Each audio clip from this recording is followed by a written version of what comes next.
Hello दोस्तों, मेरा नाम है जितेंद्र कबीर और आपके अपने यूट्यूब चैनल लर्निंग पॉइंट में आपका स्वागत है।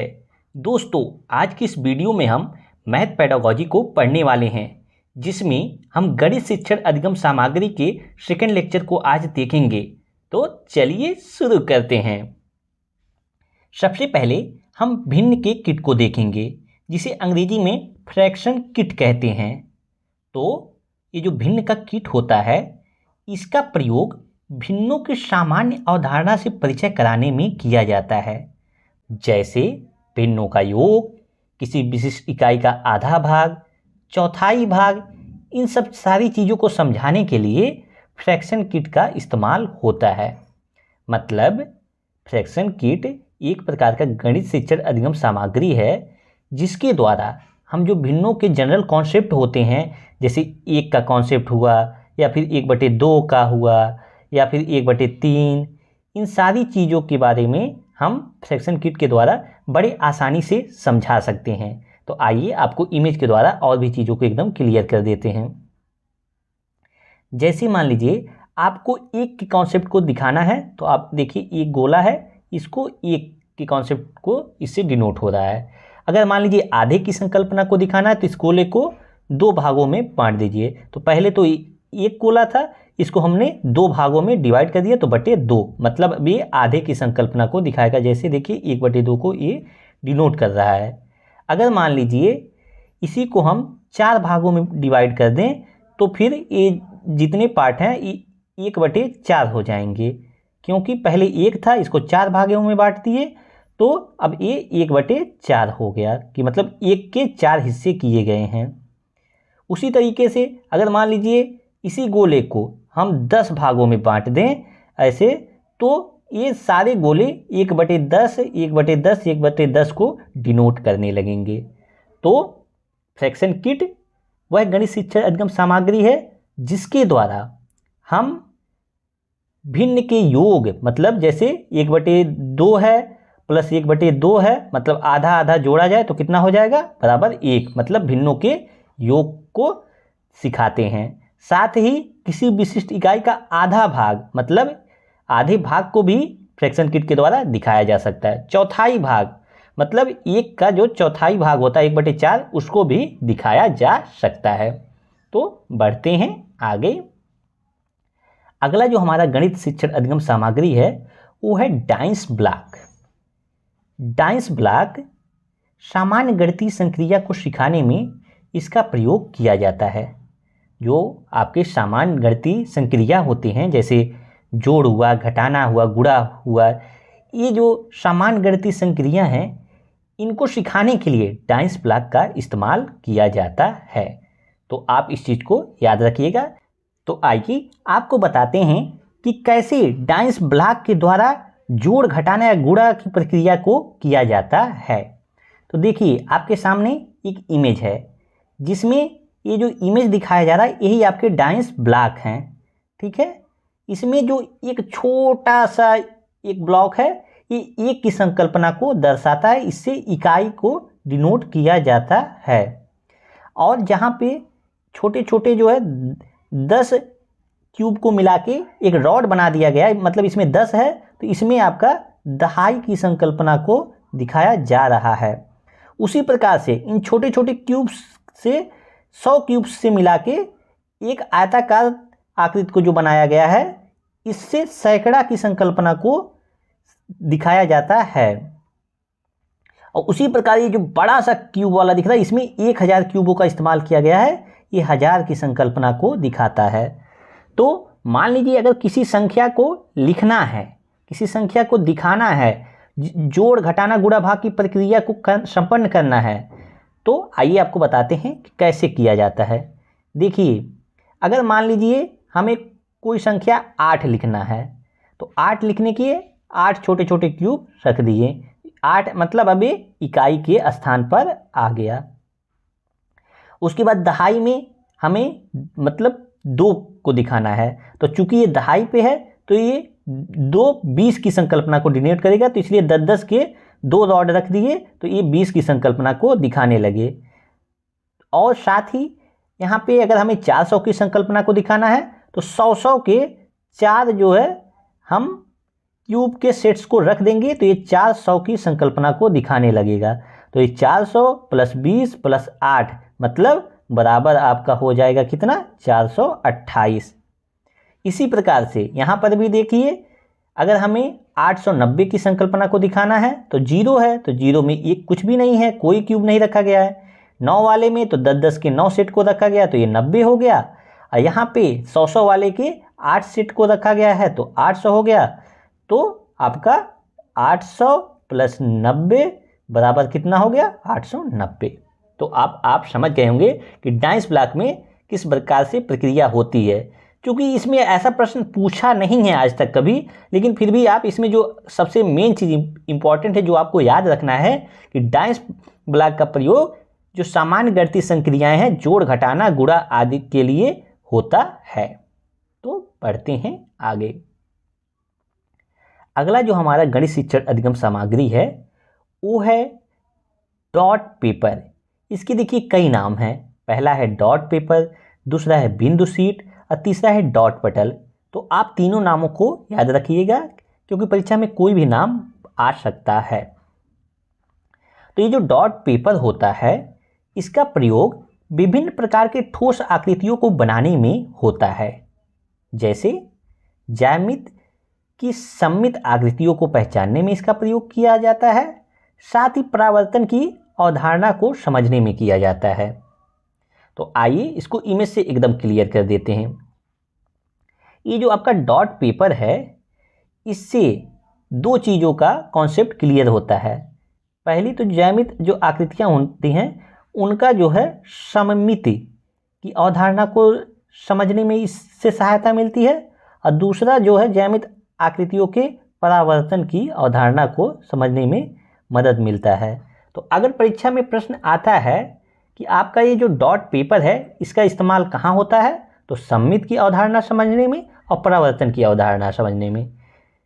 सममिति का मतलब होता है कि समानता, समान वस्तुओं को दिखाने के लिए इसका प्रयोग किया जाता है। जैसे यहाँ पे एक क्यूब बना है और सेम ऐसा ही क्यूब आप जो है इसके बगल में भी आप ड्रा कर सकते हैं, और वो भी जो है एकदम इसी के बराबर ही रहेगा।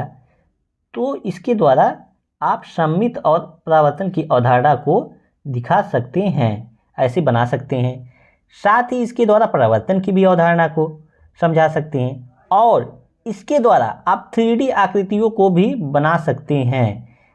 इसके द्वारा आप 3D आकृतियों को बना सकते हैं। इसको ऐसे बढ़ा दें तो ये 3D आकृति बन के तैयार हो जाएगी।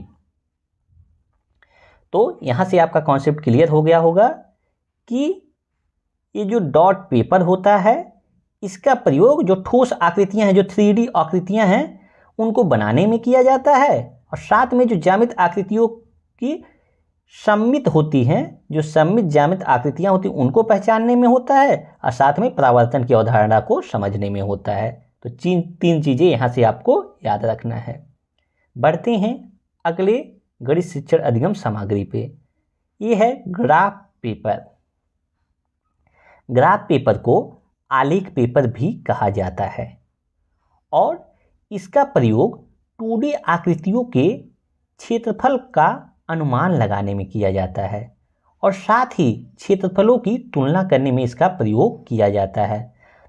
तो यहाँ से आपको दो चीज़ें सबसे ज़्यादा याद रखनी है कि जो ये ग्राफ पेपर है इसका 2D आकृतियों का क्षेत्रफल का अनुमान लगाने में और 2D आकृतियों की ही क्षेत्रफलों की तुलना करने में इसका प्रयोग होता है। और कभी कभी इसका प्रयोग जो सांख्यिकी के आंकड़े होते हैं उसको प्रदर्शित करने में भी होता है। तो आपको बता दें कि जैसे देखिए, आप देखे होंगे जब क्रिकेट उर्केट खेलते होंगे तो उसमें जो ग्राफ बनता है, अगर मान लीजिए पहले ओवर में कुछ रन गया, दूसरे ओवर में उससे ज़्यादा रन गया, तीसरे में उससे ज़्यादा रन गया, चौथे में बहुत कम गया, तो ऐसे जो रन्स होते हैं इसको दिखाया जाता है जो ऐसे ब्लॉक के रूप में, तो ग्राफ पेपर पे ही दिखाया जाता है। और साथ में जो 2D आकृतियों की तुलना है या फिर अनुमान है तो वो तो आप इसके द्वारा कर ही सकते हैं। और एक चीज़ और आप ध्यान रखिएगा कि आपने पढ़ा था कि जो संख्या चार्ट है उसका प्रयोग दशमलव संख्याओं के त्रुटि विश्लेषण या फिर उनके तुलना या फिर उनके स्थानीय मान के लिए प्रयोग होता है। लेकिन मान लीजिए अगर कोई प्रश्न आया है दशमलव संख्या से संबंधित है और वहाँ पे संख्या चार्ट ऑप्शन में ना रहे, अगर संख्या चार्ट उस ऑप्शन में नहीं है तो फिर उसका आंसर ग्राफ पेपर हो जाएगा। एक बार आपको फिर से बता दें कि अगर दशमलव संख्याओं संबंधी कोई प्रश्न आया है, ऑप्शन में संख्या चार्ट नहीं है, तो उसका आंसर ग्राफ पेपर हो जाएगा। तो ये था आपका गणित शिक्षण अधिगम सामग्रियां। अब आइए इससे संबंधित कुछ प्रश्नों को सॉल्व करते हैं। और अभी तक अगर आपने चैनल को सब्सक्राइब नहीं किया है तो चैनल को सब्सक्राइब कर लीजिए, वीडियो को लाइक करिए और कमेंट करके बताइए कि वीडियो आपको कैसी लग रही है। इस सेशन में गणित शिक्षण अधिगम सामग्री के पूरे टॉपिक से प्रश्नों को शामिल किया गया है। मतलब जो कल पढ़ाया गया था उससे भी प्रश्न हैं और आज जो पढ़ाया गया है उससे भी प्रश्न हैं। तो इससे पहले हम आपको कल की टॉपिक से थोड़ा रिवीजन करवा देते हैं। कल हम आपको सबसे पहले पढ़ाए थे गिनतारा। तो गिनतारा का इस्तेमाल गिनती को सिखाने में होता है। दूसरा इसका प्रयोग था कि जोड़ और घटाव की प्रक्रिया को समझाने में, और तीसरा था स्थानीय मान की संकल्पना को समझाने में। तो गिनती और जोड़ घटाना की प्रक्रिया और स्थानीय मान, तीन चीज़ें गिनतारा के द्वारा किया जाता था। दूसरा आपका था जियो बोर्ड। जियो बोर्ड की सहायता से आपके जो ज्यामित आकृतियां थीं उनके कोण, किनारे, लंब, इन सारी चीज़ों का पता लगाया जाता था। साथ ही विभिन्न प्रकार की आकृतियों को बनाया जा सकता था। तो ये था जियो बोर्ड। अगला था 10 ग्राम। 10 ग्राम में आपका 2D जो आकृतियाँ थी उसकी पहचान करवाने के लिए सबसे बेहतरीन था। और साथ ही इसमें 7 आकृतियाँ थीं जिसमें 5 त्रिभुज थे और एक आपका वर्ग था और एक आपका समांतर चतुर्भुज था। इनका इस्तेमाल करके बच्चों को गणितीय पहेलियाँ बनानी थी जिससे बच्चों में रचनात्मकता और कल्पनाशीलता का विकास होता है। ये क्या था? 10 ग्राम। अगला आपका जो गणित शिक्षण अधिगम सामग्री था वो था संख्या चार्ट। संख्या चार्ट यानी ग्रिड पेपर।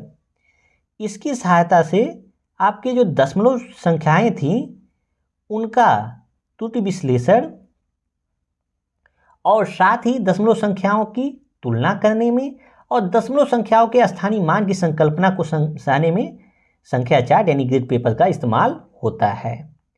उसके बाद आज पढ़ाए हैं फ्रैक्शन किट। तो फ्रैक्शन किट का इस्तेमाल भिन्न की संकल्पना को समझाने में होता है, जिसमें एक की संकल्पना, आधे की संकल्पना या फिर 1/4 की कॉन्सेप्ट को समझाने में फ्रैक्शन किट का इस्तेमाल होता है। अगला है आपका डाइस ब्लॉक। डाइस ब्लॉक का इस्तेमाल जोड़ और घटाव की प्रक्रिया को सिखाने में, जोड़, घटाना, गुणा, 3 चीज़ की प्रक्रिया को सिखाने में डाइस ब्लॉक का इस्तेमाल होता है। उसके बाद आपका आता है ग्राफ पेपर। ग्राफ पेपर में जो 2D आकृतियां होती हैं उनका क्षेत्रफलों की, जो 2D आकृतियां होती हैं उनके क्षेत्रफलों का तुलना करने में और साथ ही 2D आकृतियों के क्षेत्रफलों का अनुमान लगाने में इसका प्रयोग होता है। मतलब ग्राफ पेपर का इस्तेमाल 2D आकृतियों के क्षेत्रफलों की तुलना और साथ में 2D आकृतियों के क्षेत्रफलों का अनुमान लगाने में इसका प्रयोग होता है। तो ये था ग्राफ पेपर। साथ ही आपको ये भी बताए हैं कि अगर किसी ऑप्शन में संख्या चार्ट नहीं दिया है दशमलव संख्याओं के त्रुटि विश्लेषण, तुलना या स्थानीय मान के लिए, तो वहाँ पे आंसर आपका ग्राफ पेपर हो जाता है। तो आइए अब प्रश्नों को सॉल्व करते हैं। तो आपके सामने स्क्रीन पर पहला प्रश्न है, कक्षा 4 के विद्यार्थियों को समझाने के लिए कि 1/10 1/100 से बड़ा है, निम्न में से कौन सी शिक्षण अधिगम सामग्री यानी TLM सर्वाधिक उपयुक्त है।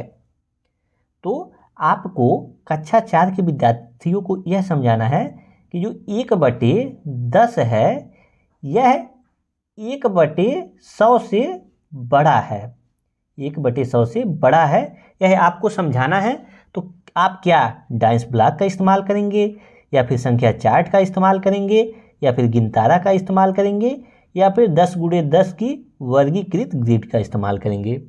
तो आपको बता दें कि जो डाइस ब्लॉक था इसका प्रयोग जोड़ घटाना गुणा की प्रक्रिया में किया जाता था। तो चूंकि यहाँ पे हमें 1/10 1/100 की तुलना करना है तो ये तो गलत हो जाएगा ऑप्शन। उसके बाद आता है संख्या चार्ट। तो जी हाँ, यही ऑप्शन यहाँ पे सही है, संख्या चार्ट, क्योंकि जो 1/10 है ये है 0.1 और 1/100 है इसका मतलब हो गया 0.01। तो जहाँ पर भी दशमलव संख्याओं की बात आ जाए तो समझ लीजिए वहाँ पे संख्या चार्ट का इस्तेमाल होता है। इसको आप संख्या चार्ट का ऐसे आप तो कल इमेज देखे ही थे।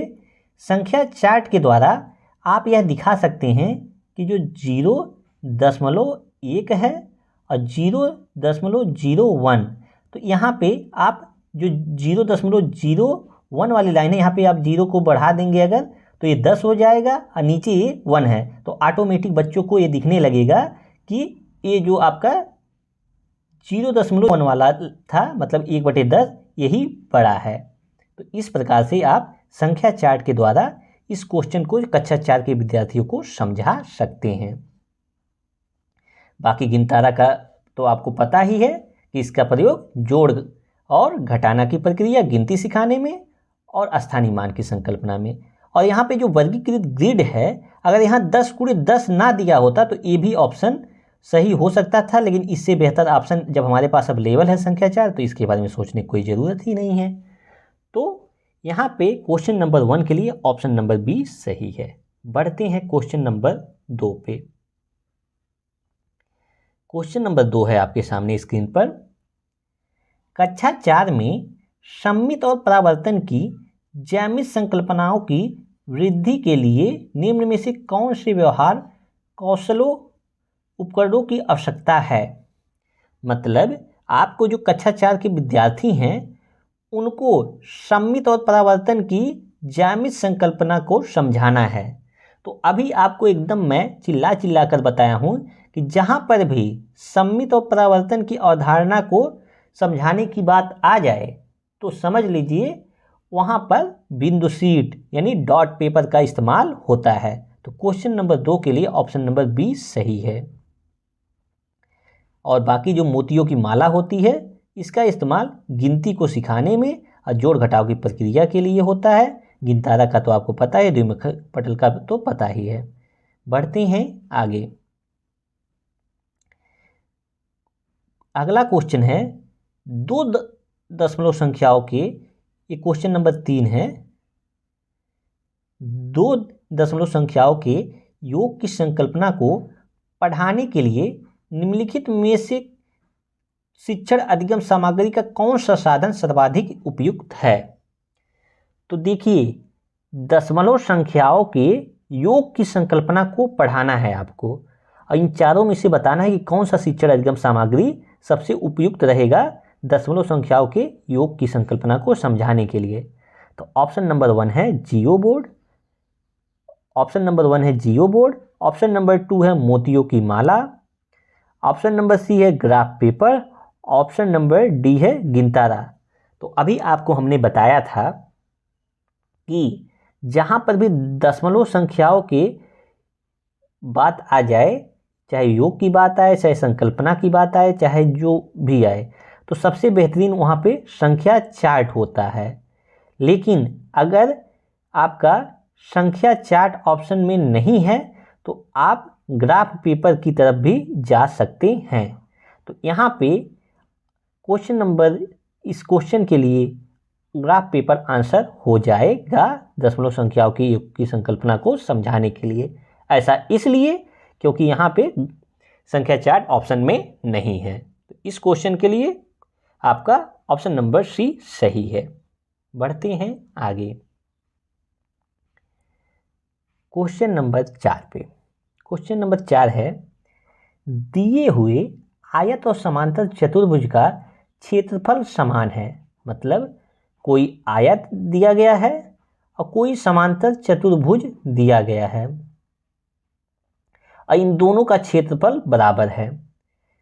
लेकिन कक्षा 4 के अनेक शिक्षार्थी ने उत्तर दिया कि समांतर चतुर्भुज का क्षेत्रफल अधिक है। मतलब जो कक्षा 4 के विद्यार्थी हैं वो बोल रहे हैं कि जो समांतर चतुर्भुज है इसका क्षेत्रफल अधिक है। तो शिक्षार्थियों को यह समझाने में किस प्रकार सहायता कर सकता है कि दोनों को क्षेत्रफल समान है।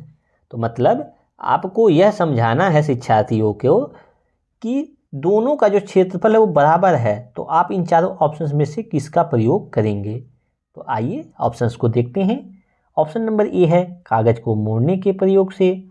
ऑप्शन नंबर बी है पैमाने के प्रयोग से।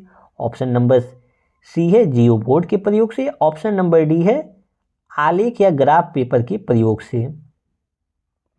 तो देखिए यहाँ पे जो कागज से मोड़ने के द्वारा, इसके द्वारा नहीं हो सकता क्योंकि ये कक्षा 4 के विद्यार्थी हैं, इसलिए पैमाने के प्रयोग में इतना ज़्यादा निपुण नहीं होंगे।